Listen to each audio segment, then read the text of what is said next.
Hello guys, welcome to the bookish heaven YouTube channel. இன்றைக்கி நம்ம பார்க்க போகிறது ஒரு ஸ்மால் புக் ஹோல்.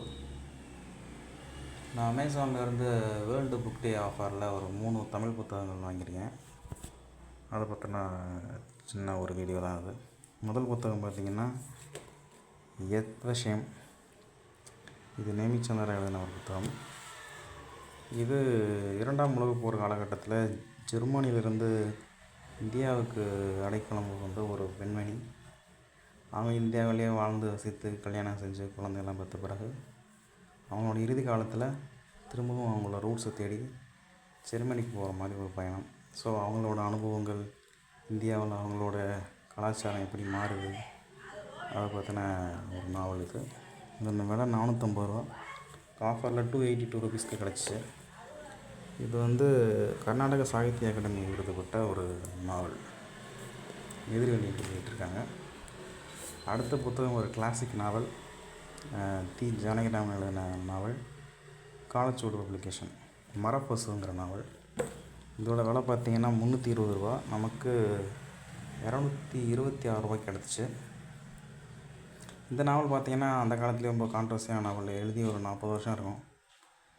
இந்த கதையோட ப்ரோட்டகனிஸ்ட் அவர் தன்னை விட ஒரு 20 வயது குறைவான பெண்ணை காதலிக்கிற மாதிரி சில மரபு மீறல்னு நம்பப்படுற விஷயங்களை அப்போயே எழுதியிருக்காரு. 1970ஸ்லேயே இந்த புத்தகங்கள் சிறுகதையாக வந்துச்சு ஒரு இதழில். அதை நாவலாக போட்டிருக்காங்க. ரொம்ப சர்ச்சை மற்றும் பிரபலமான நாவல் இது. டி ஜானகிராமன் அவரோட கிளாசிக் நாவல்.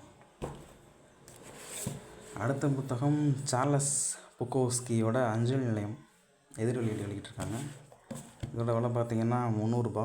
நமக்கு 220 ரூபாய் கிடச்சி. இது ஒரு அமெரிக்கன் கிளாசிக் லிட்ரேச்சர்.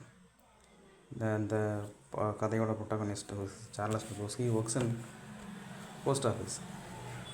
11 வருஷமாக அவர் அந்த போஸ்ட் ஆஃபீஸில் வேலை செஞ்ச அனுபவத்தை புத்தகமாக விட்டுருக்காரு. இந்த வேலை அனுபவத்தோட இந்த கிளாசிக் அமெரிக்கன் கல்ச்சர் அதையும் இந்த புத்தகத்தில் சொல்லியிருப்பார்.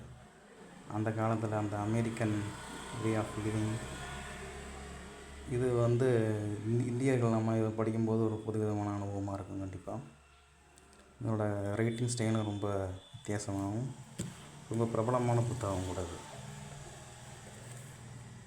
தேங்க்யூ.